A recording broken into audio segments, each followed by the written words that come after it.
Hello students, in this video we have two problems, two numericals of exercise of chapter 7, 7.13 and 7.14. In 7.13 we have a coil of inductance 0.50 Henry and resistance 100 ohm connected to 240 volt 50 Hertz AC supply. We are asked to find out maximum current in the coil. What is the time lag between voltage maximum value and current maximum value? Let us first address 7.13.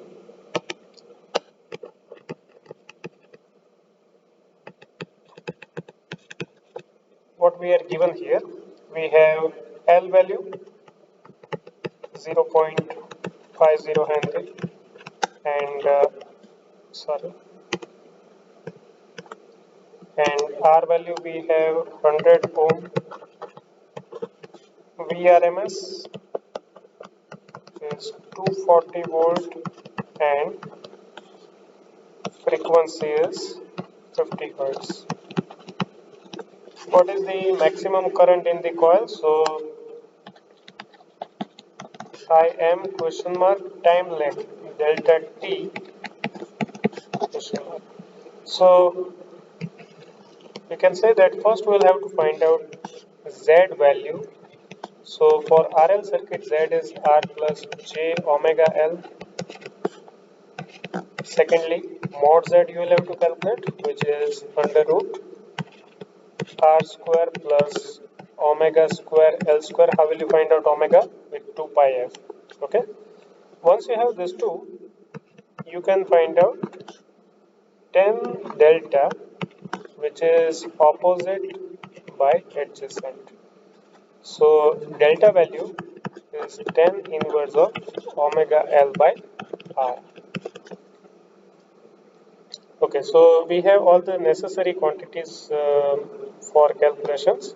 Now, Im is root 2 times IRMS and IRMS is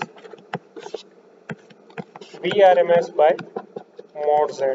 So once you have mod Z calculated, VRMS is available, so you should be able to find out Im maximum value of current. One answer. Second, now we know that for if you have total time period, you are talking about one cycle. One cycle means 2 pi phase difference. So if you have, sorry, let me change this. If I have full cycle, I'm talking about 2 pi radian, and 2 pi radian is one time period. So if I have delta phase, how much time I am talking about? So I can say that time is delta t by 2 pi, but t by 2 pi is 1 by omega and hence it is delta by omega. So this is the time lag we are talking about between voltage and current. You have to be careful here. This delta value when you get, you will have to convert it into radian. If not, suppose if it is 55 degree, 56 degree or 60 degree, you will have to multiply it with pi by 180. Okay, so convert it into radian, multiply with pi by 180 and then you can substitute here because omega will be in terms of radian. So make sure that you are converting delta into radian from degree and then you can use this formula. So these two are the answers of problem 7.13. Now let us look at the next problem 7.14. What is the question here? Obtain the answer A and B of exercise 7.13. We are done with that. If the circuit is connected to high frequency supply, say 240 volt and 10 kilohertz, to high frequency. Hence, explain the statement that at very high frequency, an inductor in a circuit nearly amounts to an open circuit.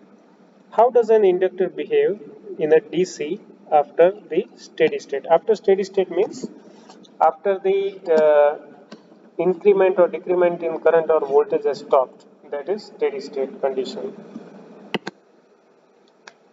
So look at the data. we know that IRMS is VRMS by mod Z. For this particular circuit, it will be VRMS by under root R square plus omega square L square. Now, here if you take 10,000 hertz, then obviously the denominator will be very high and consequently current in the circuit will be extremely less, and then you can say that there is no current passing through the circuit, that is open circuit condition. So for high frequency condition, inductor will obstruct the path and current in the circuit will become negligible, so you can say it is open circuit condition. What if we consider a condition where a resistor and an inductor are connected to DC source? Okay, if the source is DC, and then if you try to find out inductive reactance omega L, there is no frequency is 0 and hence omega L will be 0. If omega L is 0, you can say that the circuit is behaving as if it is a resistive circuit, there is only resistance, and hence in that type of circuit the current can be given as IRMS is equal to VRMS by R. It will behave like purely resistive circuit. Here we are assuming that inductor is ideal inductor and resistance of the inductor is 0. If not 0, you will have to consider resistance of the inductor also in the R value. So that is how inductor will behave for DC circuit after steady state. Thank you.